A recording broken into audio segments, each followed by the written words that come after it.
To fly to the U.S. and then I'm going to have to do a COVID test to get to the U.S., which is an accidental COVID test, and that's $224 to get a travel COVID test. And then I'm going to have to fly from Fort Lauderdale to the Bahamas, and that's 2 different airlines that I'm going to have to actually pay for. There are more travel restrictions on the way, starting Monday. Anyone entering the country will have to take a COVID-19 test upon arrival at Pearson. Premier Doug Ford made the announcement yesterday. In the meantime, Prime Minister Trudeau says in the coming weeks, there will be a mandatory hotel quarantine for those travelers awaiting their test result. That could cost $2,000. And a positive test result will mean a longer stay in a federal facility until recovered.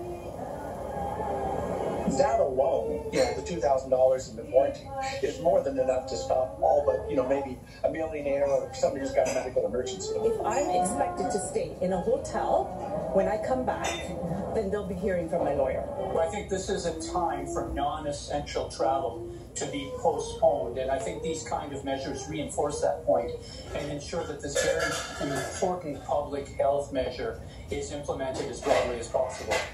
Trudeau also says in the coming weeks, Canada will begin requiring non-essential travelers to show a negative test before driving into the country. Medical officers of health across the province are calling on the government to reopen schools before other sectors. In a letter sent to Minister Stephen Lecce and the Health Minister, Christine Elliott, the chair of the Council of Ontario Medical Officers of Health says the reopening of schools is essential for children as the COVID-19 infection rates fall.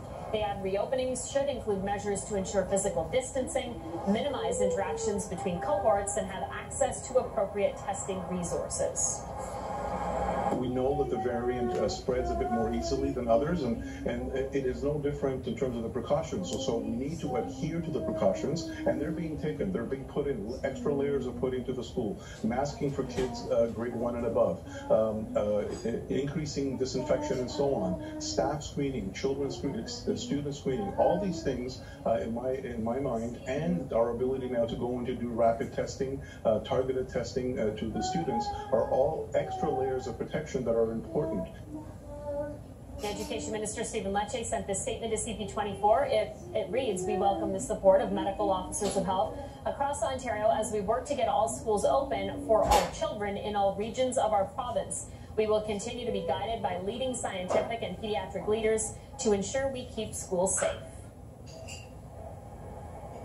Canada Post says it started mandatory COVID-19 testing for all employees at its Gateway sorting facility in Mississauga. The testing is being done at the direction of Peel Public Health and was ordered as 8 more cases are identified at the Dixie Road plant. That now brings the total there to 273 cases since the 1st of the month. Canada Post says the mandatory testing began yesterday and will continue next week. It's also advising customers to expect delays with their parcels as contingency plans are followed to maintain operations at Gateway. A new survey by the Registered Practical Nurses Association of Ontario is shedding some light on the toll the pandemic is taking on practical nurses in the province. 71% of nurses surveyed say they have experienced a mental or physical breaking point. 1/3 say they're even considering leaving this critical frontline profession.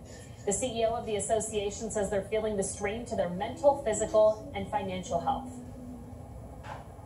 There's such a shortage of full-time positions traditionally in long-term care that 1/3 of our nurses who work there have told us they've had to give up one of their jobs. There was a government mandate that nurses who work in long-term care work in no other areas, just one long-term care home. And that's appropriate. We don't want to spread it from home to home, but the financial impact that it's taking on our nurses, there's a limited length of time they're going to be able to work in that environment. The study finds 83% of nurses feel like their mental health has been affected by their work. 67% say they don't have adequate mental health resources to battle the second wave in the pandemic. New research suggests the use of rapid COVID-19 tests in long-term care settings could have a huge impact on transmission. Scientists at BC's Simon Fraser University did a data modeling exercise and found rapid testing could potentially reduce virus exposure from long-term care visitors by 90%. Their calculations found that staff screenings could also drop significantly with rapid tests done every 3 days. While rapid tests are less accurate than PCR tests, the researchers say they're better than no testing at all. It is 10:13 minus 8. This is Toronto's breaking news, CP24. California surpasses 40,000 deaths linked to COVID-19. We'll have more on this grim milestone. That's next. Of striking farmers in India protested downtown this afternoon. They gathered outside the Indian consulate on Bloor Street East. Organizers say today's event was to honor the more than 180 people who have died during the demonstrations against new agriculture laws in India. We're also protesting the fact that the Indian government this week has tried to repress the protests. They've shut down electricity, water, internet. They've sent mobs to actually pelt stones at farmers in their protest sites. And so it's a very dire situation. We're asking that every media platform, every human rights organization keeps their eyes on Delhi right now.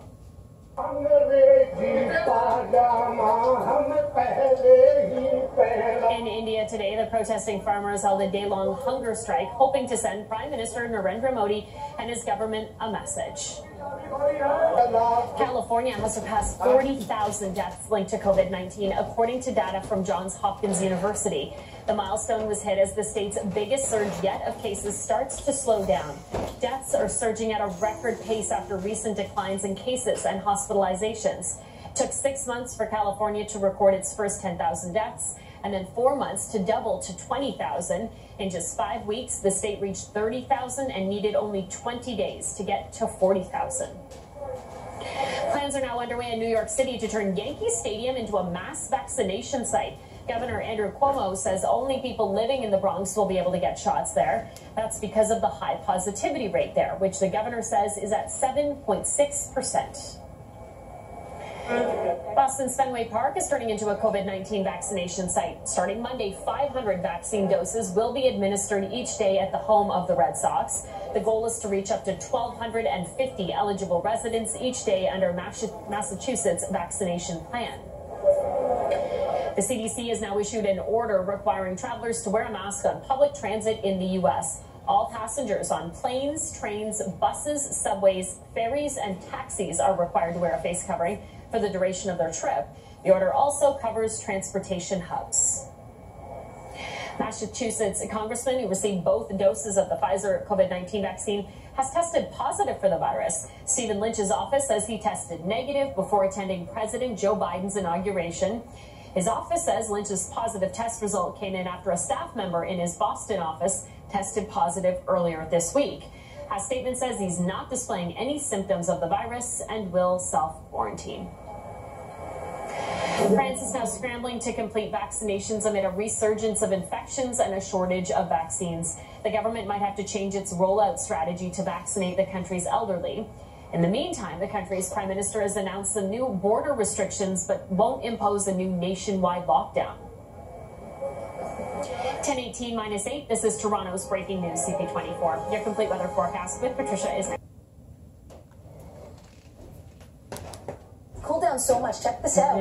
Minus 14 is now what it feels like in the city of Toronto. Clearly, this is the reason why we are seeing the extension of an extreme cold weather alert for the city of Toronto, meaning warming centers are open. So if you see those that are vulnerable, spread the word. You know, again, we're in this together. And you know what? We want to be able to see brighter days, warmer days. And tomorrow, you know, in some ways, I know we say tomorrow's not promised, but I promise you that the cold air, yes, it will last into tomorrow, but into February, ooh, things get so good. You're really going to love the forecast. Warm air is moving in. Not yet, though. For tonight, we actually get down to minus 13, minus 14. You know what's got us here this quick?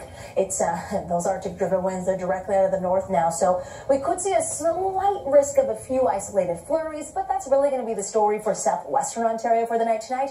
What we will definitely see and feel is a below seasonal temperature that will feel into the negative 20s. Minus 22 is what it'll feel like tonight. and at the top of the morning. But the good news is I got to put some breaks in the cloud deck for your Sunday, because even though some weather models are saying, nope, it's going to be a completely dense day, we're going to see no sunshine, I'm going with it. I think we're going to get some breaks in that cloud deck. A lot more sunshine into the first week of February. Colder air is set to last out of January into February, which, by the way, is on Monday. So the rest of this weekend, the finale of this month, is said to be on the cooler side. You will notice that chill still here, but not in an extreme way for southern Ontario and southwestern Ontario. But if you are a little further north, even north of Cottage Country or over to the east, our nation's capital, you're not dealing with this active weather spell. This cold front, this low pressure system, is really lingering stateside. It's really south of the major Great Lakes and is affecting our friends through Ohio, through New York State. That's where the snow really is the big story. Not for us here so much as far as it comes to snow, maybe some flurries. So -9 feels -14 for us. Feel like a dangerous -24 in Sudbury, -22 in North Bay. Winds the culprit in the cooling tonight. And even though they're not gusty, Courtney, they'll pick up intensity a little later. They are the reason why we've chilled down so rapidly. As we look ahead to where we should be, -2. Where we were last year on January 31st was around 0 to -1. And back in 1980, it was a good old taste of summer's past, or even spring's past, you know? It was 14 degrees. So we got 14 in our forecast. That's that wind chill with a negative in front of it for tomorrow in the afternoon. So a cool one indeed. A cool, in fact, cold send-off to January. The hello to February is on screen now. The first week just getting better and better to get more so into your week. Maybe a little rain-snow mix here, but temperatures are more than fair. I give it 2 thumbs up. Back to you, Courtney. Thanks, Patricia. You're welcome. It is 10:23 -9. This is Toronto's breaking news. CP24. An American Second World War vet took to the skies to mark a milestone birthday. We'll have more on this just ahead.